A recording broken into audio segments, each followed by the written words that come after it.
اللہ پر یقین رکھو، اللہ پر یقین رکھو، کبھی کبھی وہ بھی مل جاتا ہے جو کبھی سوچا بھی نہیں ہوتا۔ اور سنو، اللہ سے جب بھی مانگو بے حساب مانگو، اللہ سے جب بھی مانگو بلا جھجک مانگو، کیونکہ ایک میرے اللہ کی ہی تو ذات ہے جو واپسی کا تقاضا نہیں کرتی، ایک میرے اللہ کی ہی تو ذات ہے جو آنے والے سوالی کو بے عزت نہیں کرتی، رسوا نہیں کرتی، اسے تانے نہیں دیتی، معاشرے کے سامنے ذلیل و خوار نہیں کرتی، بلکہ دن میں 10,000 مرتبہ بھی اگر کوئی سوالی دروازے پر آ جائے، اللہ کی چوکھٹ پر آ جائے، تو اللہ تعالیٰ کی رحمت اس کا بڑھ چڑھ کے استقبال کرتی ہے۔ ایسے سوالی کا تو اللہ تعالیٰ کی رحمت انتظار کرتی ہے نا۔ جوانوں، یاد رہے، صبر، شکر، ذکر اور غریب کی فکر، یہ بہت بڑی عبادت ہے۔ صبر، شکر، ذکر اور غریب کی فکر، ان چیزوں کی بہت بڑی قیمت ہے، اللہ تعالیٰ کے سامنے ان چیزوں کی بہت بڑی قدر ہے۔ صبر مشکل کو ٹالتا ہے، اور شکر نعمتوں کو بڑھاتا ہے، رزق کو بڑھاتا ہے، اور ذکر گناہوں کو مٹاتا ہے۔ اور سنو، جو غریب کی فکر ہے، غریب کی فکر والا جو عمل ہے نا، یہ تو گنہگار سے گنہگار انسان کو بھی اللہ کا محبوب بنا دیتا ہے۔ گنہگار سے گنہگار انسان کو بھی غریب کی فکر والا جو عمل ہے، غریب کی مدد والا جو عمل ہے، کیونکہ عبادت اس مقام تک نہیں پہنچاتی، صبر اس مقام تک نہیں پہنچاتا، شکر بھی اس مقام تک نہیں پہنچاتا، ذکر بھی انسان کو اس مقام تک نہیں پہنچاتا جس مقام پر غریب کی مدد پہنچاتی ہے، غریب کی فکر پہنچاتی ہے۔ اللہ اکبر! اس لیے میں کہتا ہوں، عبادت اس مقام تک نہیں پہنچاتی جہاں غریبوں کی مدد پہنچاتی ہے، غریبوں کی خدمت پہنچاتی ہے۔ جوانوں، موسیٰ علیہ السلام کے دور کا ایک سبق کا موضوع واقعہ میری جھولی میں پڑا ہے۔ اس واقعے نے موسیٰ علیہ السلام کے دور سے لے کر آج تک لاکھوں کروڑوں نوجوانوں کی زندگی بدل ڈالی، لاکھوں کروڑوں بھٹکے ہوئے نوجوانوں کو راہ راست پر لگا دیا۔ ایک بار یہ واقعہ دل کے کانوں سے سنیں، آپ اپنے مقدر پر رشک کریں گے، آپ اپنی قسمت پر رشک کریں گے۔ اللہ اکبر! وہ واقعہ کچھ یوں ہے، درد بھرا واقعہ ہے۔ یہ واقعہ آپ کی زندگی بدلنے کا سبب بنے گا، ذریعہ بنے گا۔ جوانوں، حضرت سیدنا موسیٰ علیہ السلام کا دور مبارک تھا۔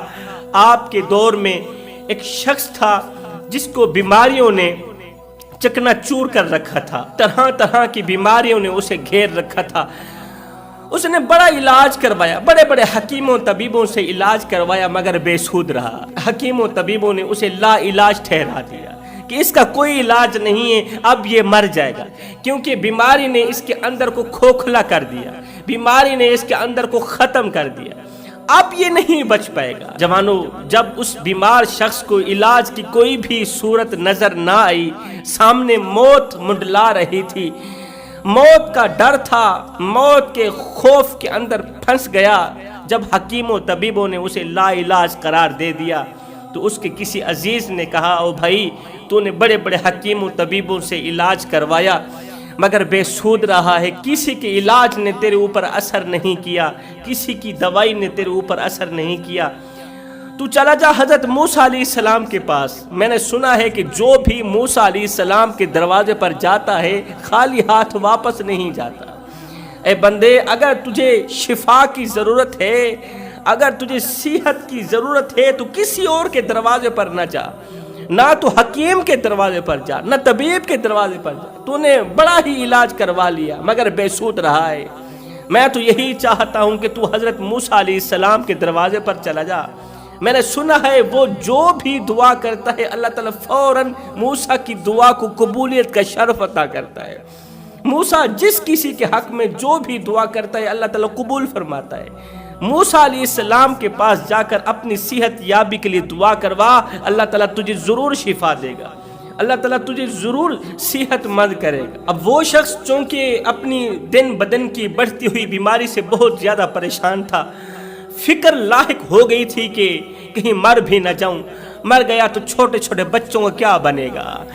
آج کا انسان یہ تو سوچتا ہے کہ میرے مر جانے کے بعد میری اولاد کا کیا بنے گا۔